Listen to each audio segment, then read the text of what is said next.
प्रांजल रुक जाओ, हट जाओ ईशान। प्रांजल रुक जाओ, रुक जाओ प्रांजल। प्रांजल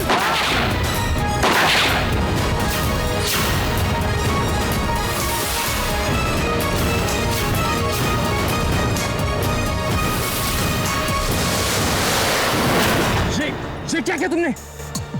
प्रांजल को गोली मारी और क्या? माँ तुम्हें जिंदा नहीं छोड़ेगी। तुम अच्छी तरह जानते हो कि माँ प्रांजल को सलाखों के पीछे देखना चाहती थी। सिर्फ हाथ पे गोली मारी है, मरेगा नहीं वो। चल घबरा मत।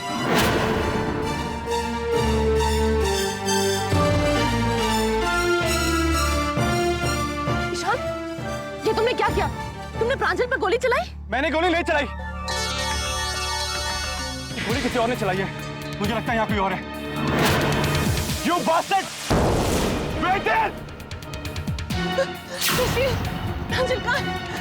पलक! जा!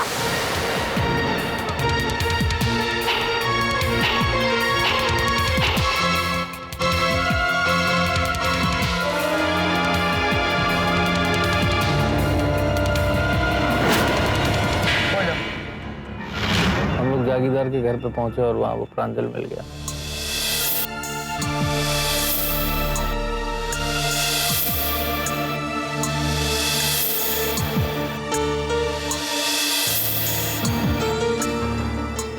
हम लोग इस वक्त प्रांजल के घर के बाहर, क्योंकि वो अभी भी कहीं आसपास ही छुपा हुआ है। सारे परिवार वाले उसे ढूंढ रहे, और अगर वो अपने परिवार वालों की नजरों से बच गया तो जैसे ही हमें दिखेगा हम उसका पीछा करेंगे। कल का सूरज उगने से पहले मुझे दक्ष जेल के सलाखों के पीछे दिखना चाहिए। अगर ऐसा नहीं हुआ, वो बच गया, तो तुम बच नहीं पाओगे।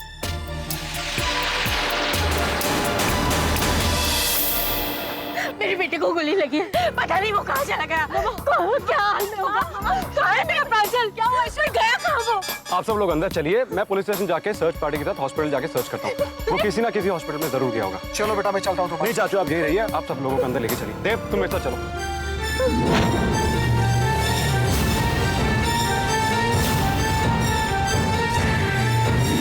मुझे तो यकीन ही नहीं होता कि प्रांजल किसी को मार सकता है।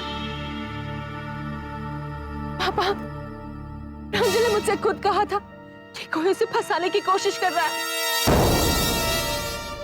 कमाल करती हो तुम भी। प्रांजल ने तुम्हारे साथ इतना सब कुछ किया, फिर भी तुम उस पर यकीन कर रही हो सकता है वो फिर से झूठ बोल रहा हो। पापा, अरे इस वक्त प्रांजल को गोली लगी है, मुझे लगता है कि हमें माँ से बात करनी चाहिए। वो सब कुछ जानती है, वो हमें बचा लेगी।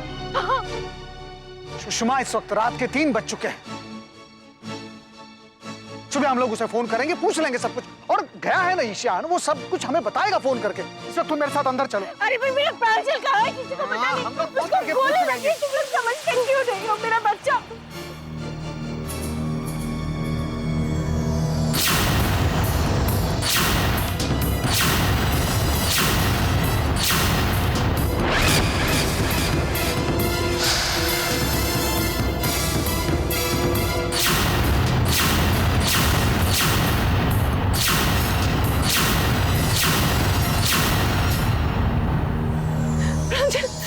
खून, मैं तुम्हें डॉक्टर के पास लेकर चलती हूँ।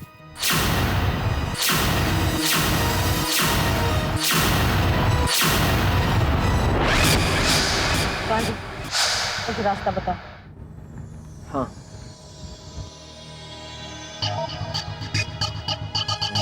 पलक, क्या तुम्हें भी लगता है कि मैं खूनी हूँ? पलक, मैं कभी किसी का खून कैसे कर सकता हूँ? तुम चुप हो, इसका मतलब तुम्हें मुझ पर विश्वास नहीं है। प्रांजल, मुझे पता है कि तुमने खून नहीं किया है। मुझे पूरा यकीन है कि कोई तुम्हें फंसाने की कोशिश कर रहा है, क्योंकि आज जो तुम पर गोली चली वो ईशान ने नहीं, किसी और ने चलाई थी। कोई तो है जिसकी पल पल तुम पर नजर है, इसलिए तो वो तुम्हारा पीछा करते करते हमारे घर तक पहुंच गया। प्रांजल, तुमने भले ही उस आदमी का कत्ल ना किया हो, लेकिन फिर भी तुम खूनी हो, क्योंकि तुमने मेरे बच्चे का खून किया है जो अभी इस दुनिया में आया भी नहीं था। हाँ खूनी हूँ, मैंने हमारे बच्चे का खून किया है, हूँ मैं खूनी। लेकिन तुमने वो खून अनजाने में किया है। मैं जानती हूँ, अगर तुमने मुड़कर एक बार देखा होता तो तुम मुझे इस तरह छोड़कर नहीं जाते। I am sorry. अगर मैंने मुड़कर एक बार देखा होता तो आज मुझे इस तरह भागने की कोई जरूरत नहीं होती।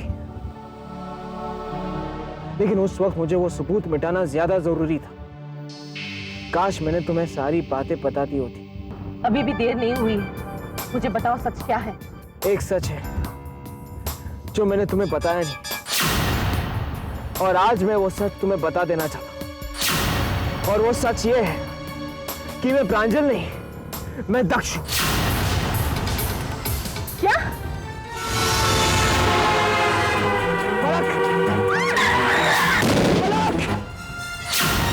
क्या हुआ प्रांजल? तुम इतने डर क्यों गए? एक डर है जो मुझे सुकून से जीने नहीं देता, और जब मैं उसके बारे में सोचता हूं तो मुझे उस सोच से भी डर लगता है। कौन सा डर? बताओ मुझे। मैं डरता हूं कि अगर वो बात मैं तुम्हें बता दूं तो तुम मुझे हमेशा हमेशा के लिए छोड़कर चली जाओगी। प्रांजल, तुम्हें ऐसा क्यों लग रहा है कि तुम मुझे खो दोगे? क्योंकि एक बार तुमने ही मुझसे कहा था। कब? अगर सच बताना और सुनना इतना आसान होता तो ये बात मैं तुम्हें कब का बता चुका होता। अगर मैं तुमसे कहूं कि मैं तुमसे हमेशा प्यार करती थी, करती हूं और करती रहूंगी, तभी तुम मुझे नहीं बताओगे? पलक गाड़ी रोको। दादू के डॉक्टर अंकल यहीं रहते, वही मेरी ट्रीटमेंट कर सकते।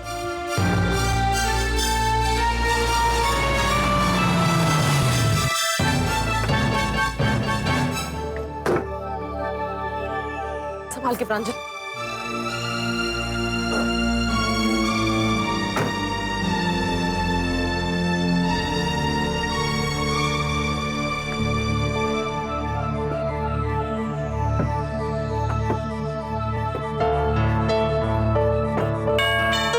अरे आ रहा हूँ। कौन है यार?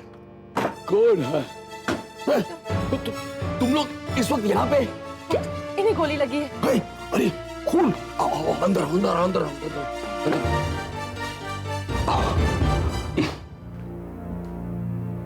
बैठ जाओ, बैठ जाओ। ये कैसे हो गया सब?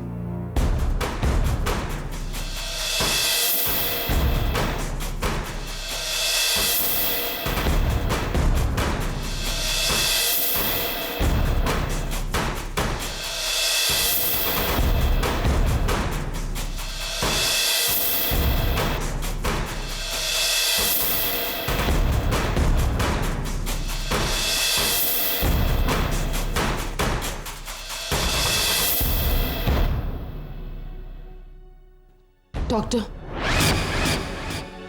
प्लीज जल्दी से गोली निकाल दीजिए, प्लीज। आई एम सॉरी, मैं ये नहीं कर सकता।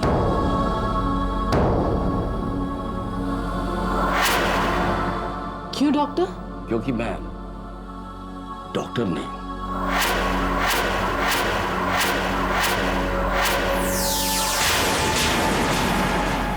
क्या है कि बेसिकली मैं एक मैकेनिक आदमी हूं। हमारे दादा को मीठा खाने का बड़ा शौक था, तो इसलिए मुझे डॉक्टर बना के वहां ले जाते थे। हमारे पास वक्त बहुत कम है। प्रांजल का खून बहता ही जा रहा है। हम इसे कोई हॉस्पिटल में भी नहीं लेकर जा सकते। पुलिस हर जगह इसे तलाश रही है। अब हम क्या करें? मैं तुम्हारे लिए इतना तो कर सकता हूँ, एक डॉक्टर को लेके आता हूँ, ताकि मेरी शर्मिंदगी कुछ तो कम होगी। यू वेट, अभी आता हूं।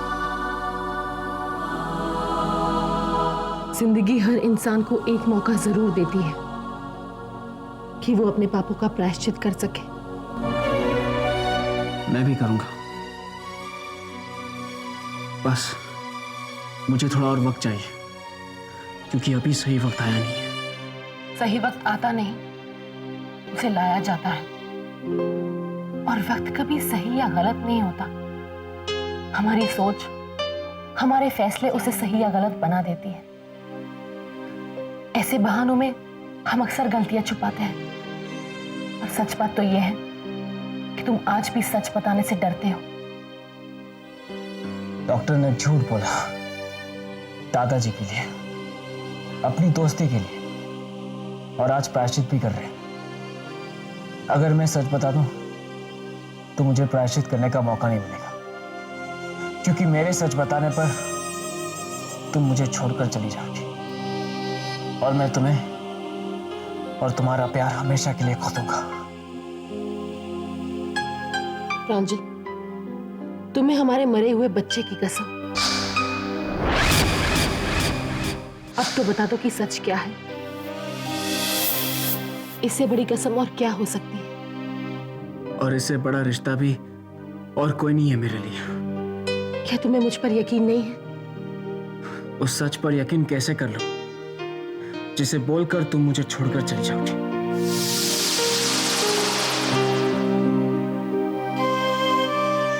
हम आज भी एक दूसरे के पास कहाँ हैं प्रांजल? लेकिन पास आने की उम्मीद तो है। वादा करो पलक कि अगर मैंने तुम्हें सच बता दिया तुम मुझे छोड़कर नहीं जाओगी। तुम्हारी उस कसम से कई ज्यादा ऊंचा ये वादा है। आइए डॉक्टर साहब। चलिए। आइए। अरे काफी खून बह गया। पलक तुम घर जाओ, सबको तुम्हारी फिक्र हो रही होगी। कहीं ऐसा ना हो कि तुम्हें ढूंढते हुए वो लोग यहाँ आ जाए। प्रांजल, मैं तुम्हें इस हालत में कैसे छोड़कर जा सकती हूँ? पलक, अगर तुम नहीं जाओगी तो मैं ट्रीटमेंट नहीं करवाऊंगा। जाओ पलक। अच्छा, पहले डॉक्टर को जख्म स्टिच तो करने दो। एंड प्रॉमिस मी, तुम मुझे बताए बगैर ये शहर छोड़कर नहीं जाओगे। हाँ ठीक है।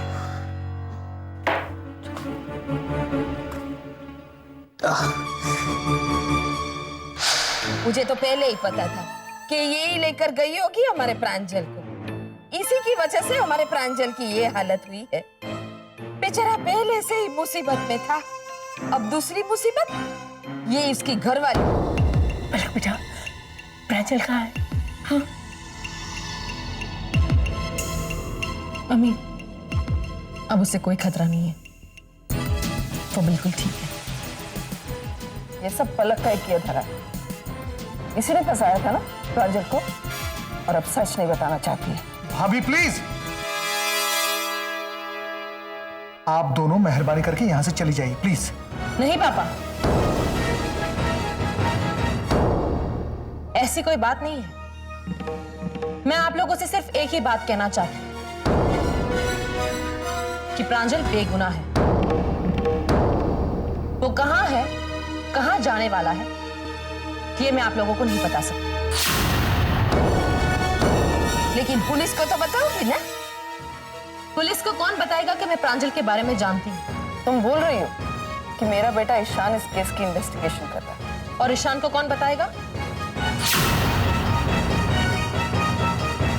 अगर आप लोगों में से किसी ने भी पुलिस को मेरे पति के बारे में कुछ भी कहा तो वो आप लोगों की जिंदगी की सबसे बड़ी भूल होगी।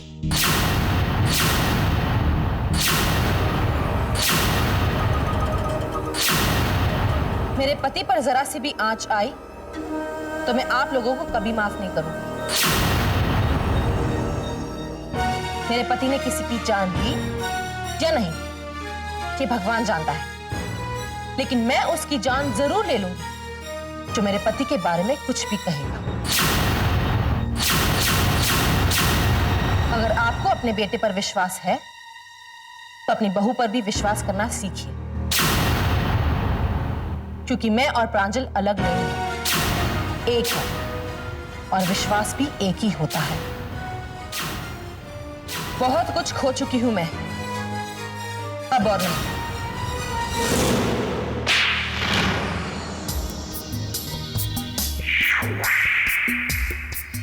तुम दोनों बेवकूफ हो। तुम्हें क्या लगा ईशान दक्ष को लेके जा रहा है, इसीलिए तुमने उसका पीछा किया? जबकि गाड़ी में दक्ष नहीं देव था। तुम्हें दक्ष और देव में कोई फर्क नजर नहीं आता?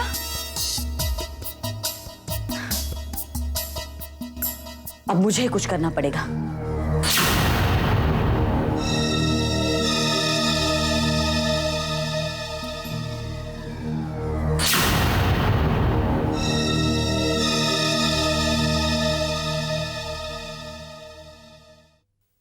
पलक,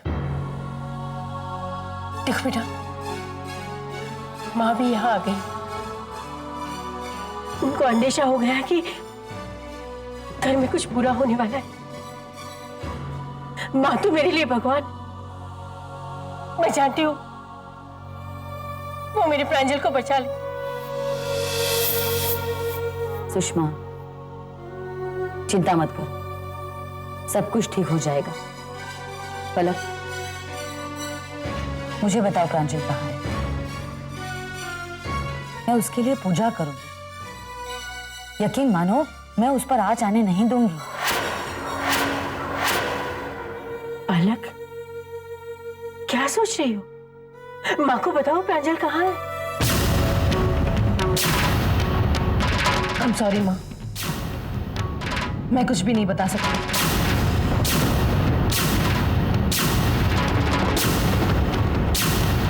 क्या?